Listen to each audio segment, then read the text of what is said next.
Hi and welcome to 3-Minute Adobe. In this episode we're going to have a look at removing the background from a photo with a simple background.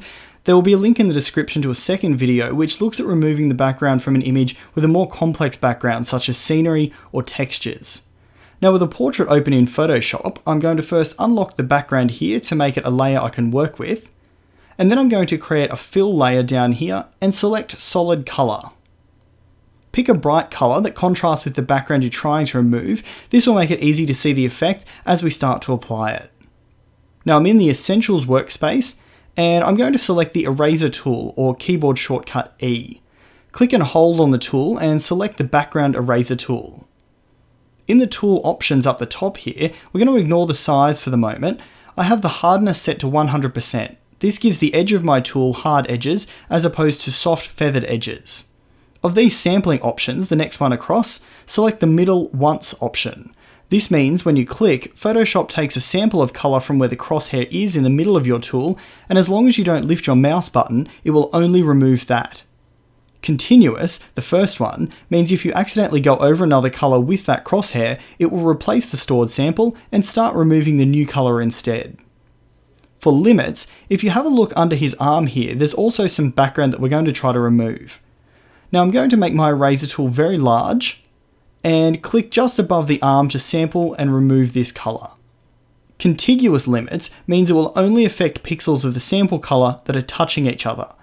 It won't jump across his arm to erase the same colour down here even though it's in the eraser circle. If I switch this to discontiguous and click again, it means that it will jump across. This can be useful for tree branches or other complex images where there are patches of colour separate from each other. The tolerance is how much variation in the sampled colour will be removed.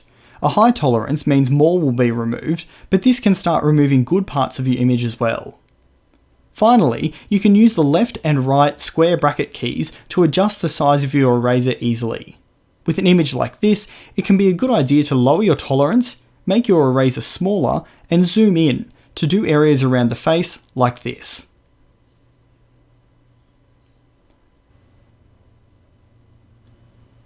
Then go wide with your settings again and clean up the rest of the image. I'll go ahead with these settings and do this now.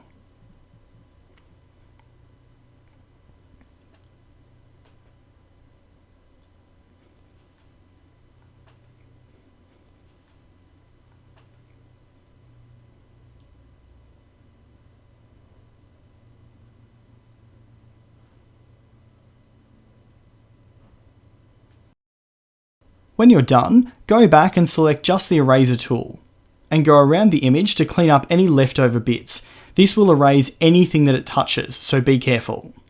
You can now delete the fill layer.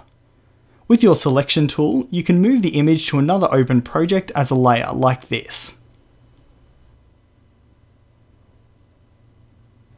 Or, if you want to export it, do it as a PNG file to keep that transparency in the background to load into new projects in the future. Exporting as a JPEG will just fill in the transparency again to make it a white background. This has been 3-Minute Adobe. Thanks for watching.